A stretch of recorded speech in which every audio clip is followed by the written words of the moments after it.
gaafa gurraa du'an maqas du'an.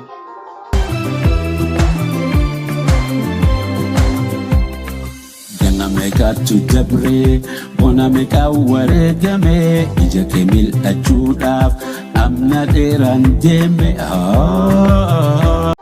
Gaafuma dhudhuufaa baate akka wadala harree bittee galtu beekaa jette namittiin. Gallacha tokkummaa hundee bilisummaa managaa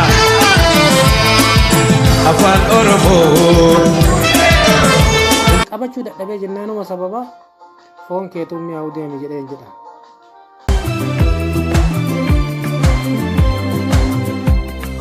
Ganna meeqatu dabree bona meeqa wareegame ija kee mil'achuudhaaf amna dheeraan deeme.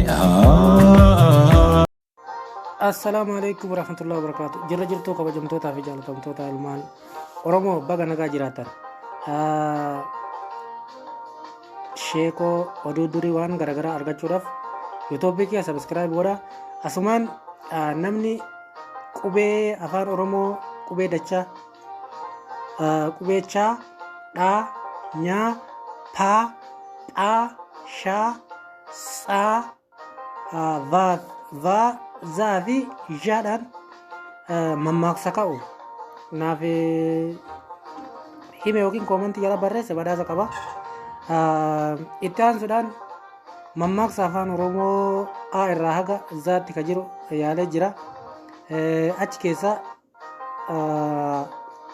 tokkoffaa A irraa ka ka'u afaan gaariin afaa gaarii caalaa.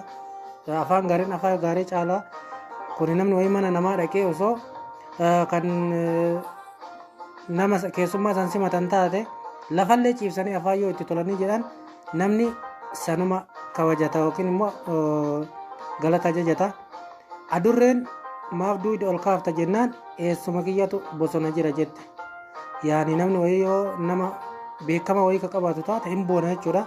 Nama san abdate ammallee amarraa ka ka'u harbi sagal bula kurneeffachuu hin dadhabu. Yaani harbi sagal bula kurneeffachuu hin dadhabu ka jedhu tokkorraa kaasee haga sagaliitu bulee jira. Takkattii tanaaf jecha buluu hin dadhabu akka jedhuuti. Akka ebaluutti sirbaan morma nama cabsiti. Akka ebaluutti sirbaan morma nama cabsitiinis yaani ebaluun tokko sirba sirriitti yoo beeke isa akkeessite isa dandeettii muuxannoo inni qabuu fi akka uumama rabbi isa kenneetitti sirba waan ta'eef isa akkeessa yoo jette mormatu si cabaa jechuudha. Inni itti aanu baa irraa kaka'u jechuudha. Baan bakka loon hin oolle kobootaan soqan. Yaani bakka loon hin oolle kobootaan soqanii bakka loon hin oolle tokko hin barbaadan jechuudha. Koboota hin argamu yoo soqanu. Inni biraa bifa naaf kenni mooyaa ollarraa baradha jette intalli. Yaani mooyaan bifa yoo rabbi namaa kenne uumamaan mooyaa ol nama jiru irraa baratan jechuudha haala kamuu keessatti. Bakka itti kufte osoo hin taane bakka itti mucucaatte laalladhu. Yaani namni wayii yoo kan mucucaatu ta'e bakka fedhe itti kufuu danda'a. Bakkee itti mucucaate laallachuu qaba. Kuni waa hedduu jechuudha. Mucuca lukaa bichaa osoo hin taane namni wayii waa rakkoo wayii keessa yoo kan bu'u taate bakkeen rakkoo san itti seene eessa jedhee bakkeen itti rakkoo sababa rakkoo sanii miidhame hoo eessa jedhee beekuu isa barbaachisa jechuudha. Inni biraa bara bofni nama idde lootutu mataa nama dhaaba yookiin qarcoon mataa dhaaba. Namni yoo rakkate jechuudha gadheelleen jabduun badduun hunduu namatti boonti jechuudha. Inni biraa bal'aan nyaata jalaan gahan maaseetan qabu. Bal'aan nyaata jalaan gahan maaseetan qabu. Namni ija hin qabne yoo nyaata jalaan gahanii jedhan afaan funyaan jala akka ta'e beekaa ni nyaata jechuudha. Baga kufee baga ka'ee ka albeennatti fiigee fi kan uka'aan yookiin immoo citaan natti fiigee adda baafadha jette dullatti isaa jedha. Inni biraa bofni biyyeen jira namni namaan jira jedha. Inni itti aanu qubee caa irraa kaka'u. Kan caa irraa ka'u cubbuun bishaanii harka buleen nama nyaachisa jedhe mammaaksa Oromoo. Yaani bishaanitti yoo safanii jedhan yoo bishaan sun dhume booda hoo osoo akkuma bulanitti osoo hin dhiqatin nyaatan jechuudha. Inni itti aanu daadha caaf isii takkatti qopheesse daan dabeessa sodaa fi jaba baasu ormi goota se'aa yaani nama sodaatee garam dhiyeessa garamtu na baasa jedhee jaba baasu tokko namni waan gootummaa isaatiif ija bobaasu se'a jechuudha dabeessa isaan sodaata.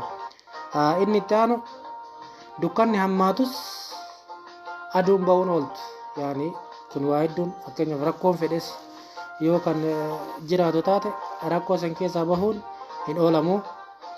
Dhibeen nama hin ajjeefne firaa fi xilaata yookiin diina addaan namaa baasti yoo dhibamanii jiran nama gaafateef kan nama hin gaafatin addaan baafatan jechuudha.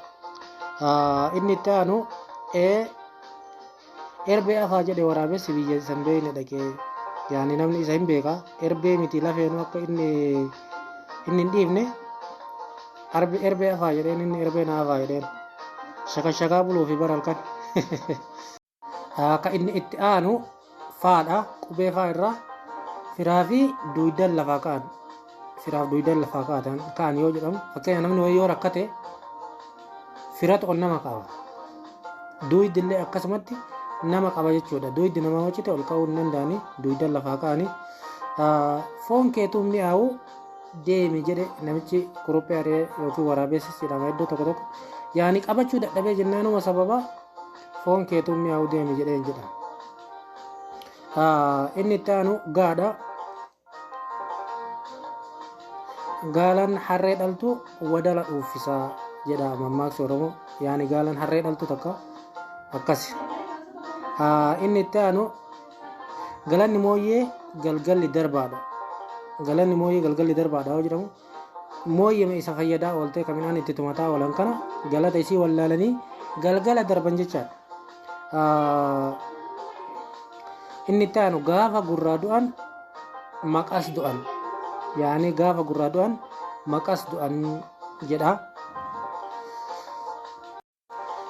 Inni itti aanu gaafuma dhudhuufaa baate akka wadala harree bittee galtu beekaa jette namittiin namtichaadha. Isiin harree goromtii naa biti jettee argite inni wadara bite jechaadha. Gaaleen wal gargaartee arba hiiti. Gaaleen wal gargaartee arbuma guddaa saniiti yoo walii galan jechaadha. Bakka waan fedhan hidhuu danda'a waan fedhan godhuu danda'ani. Inni itti aanu goromsi harree wajji oole dhuufuu barataa. Garaan quufnan luutti garbicha namni yoo garaan quufe bakka fedhe ba'a jechuudha lukaan. Itoophiyaa irraa kaanee kun Suudii dhufne haadhatu booraa ilmoon hamaraa yookiin daalatti jechuudha. Ammallee haama keessa hanga barri naa darbu garbichi abbaa kiyyaa na haa dhaalu jette intalti. Inni itti aanu hanga jala jiran hurri gaaddisaa. Inni itti aanu haa jedhan malee tiisifni afaan nama hin seenu. Hiyyeessa haa kutatu jennaan dalluu qaqqabe hanga feete sareen duttus gaalli deemsa isaa ittuma fufaa. Hiriyyaan garaa waliin beekne laga geetetti wal qaqqabsiifti. Hanga fedhe baay'atus tiisifni qodaan buqqifatu. Hoolaan abbaa gaarii eegee yookiin duuboo ala kaa'ee rafa. Harra dhaalee har'a dhaanee harreen qabdu farda namaa tuffatti. Haan asirratti murama jechuudha. Itti aanu dhiidha. Dhiin illeetti hanga isiin hin geenne gurratu irra dha'ee illeen isuma tokkocha kaafee isiin koomanti jalatti itti jettanii. Inni itti aanu jarjaraa irra een horuu takka taatu qalaa. Jaarsi du'uu jiru sin abaarinii bishaan taruu jiru sin nyaatin jetti Oromoon. Ka itti aanu haa irraan jaa irraan kaadha. Kan firaaf eeleen dhaabne ormaaf luka dhaabdii jedha. Kan garaa malee kan maqaa maaltu na dhibe jedhe waraabessi. Ka itti aanu laadha. Laan lama nan kooban jette takfiin. Laalleen isima takkatti maan marqa si afuufuun koo si liqimsuuf jedheeti jedhe namichi.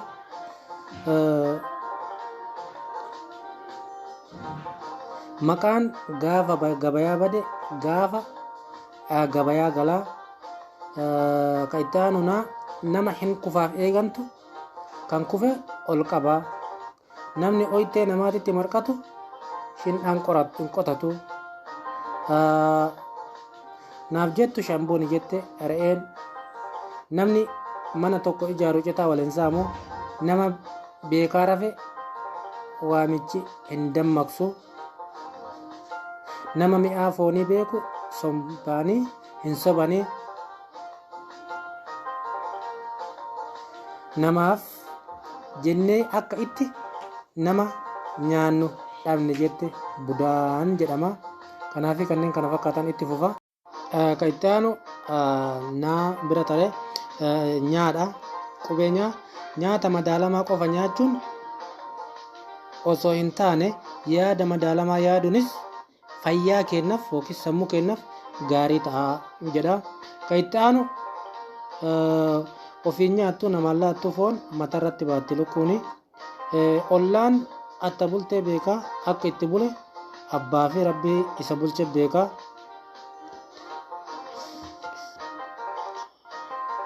Ofii gaaddisa oolee aduu nama oolcha arrabni. Okkoteen nu jidduu jiraaf malee waan si godhu beeka jedhe bishaan ibiddaanii.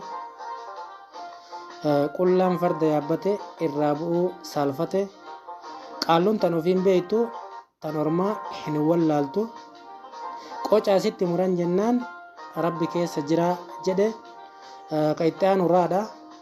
Rizqii qocaaf kaaye allaattiin hin fuutu.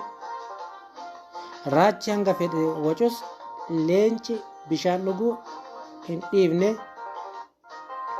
Rumichi maal oydaa jennaan handariin maal raqaa jedhe.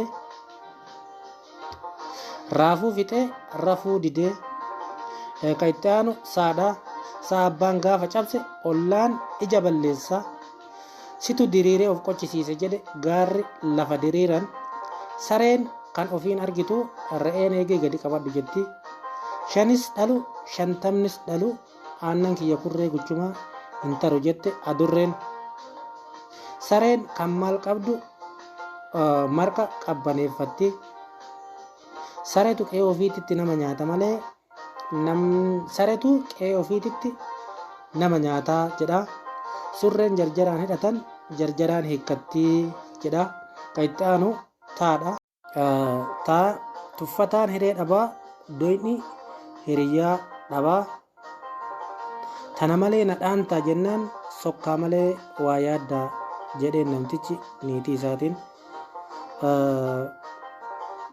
Kan itti aanu tika diduuf daa'imni aannan didaa. Kan itti aanu uudha. Ulfinna mataa ulfinna mormaa mataan hin beeku. Kan itti aanu ulattee dheeda baratti. Kan itti aanu waadha. Walii galan alaa galan. Wahuu beekaa rabbiin bofa miila dhoowwate. Wal bira jirti malee ijji lamaan waliin argitu. Waraabessa tare sareen dutti. Waraabessi jarjaru gaafa qabataa. Waa balleessan kama jaldeessaa jedhama. Waa agartu malee sareen lafan duttu. Waan barbaaddu argachuuf jecha dirqama keeti gadi jechuun jedha. Kan itti aanu xaadha. Xiqqaan xiqqeenya ofiitiif nama xinneessaa jedha. Ammas kan itti aanu yaadha. Yoo kan sii gadii akka si kabaju barbaadde ati kasii olii dirqama kabajuu qabda jedha. Yoo abbaa tuffatan saree jalatti dhaananii. Yoo suuta deeman suuta qoreen nama waraanti. Zayitiin nyaataan tolle qorichaa hin toltu jedha mammaaksa Oromoo. Kanaaf ka keessaa hafee vaan keessaa hafee jira. Vaatti aanee qubee 3 moo 4 akkas keessaa hafee jira. Sanniin wallaalee itti guuttan jechuudha. Waan na dhageeffataniif galatooma kabiraatti walitti deebina. Baay'ee.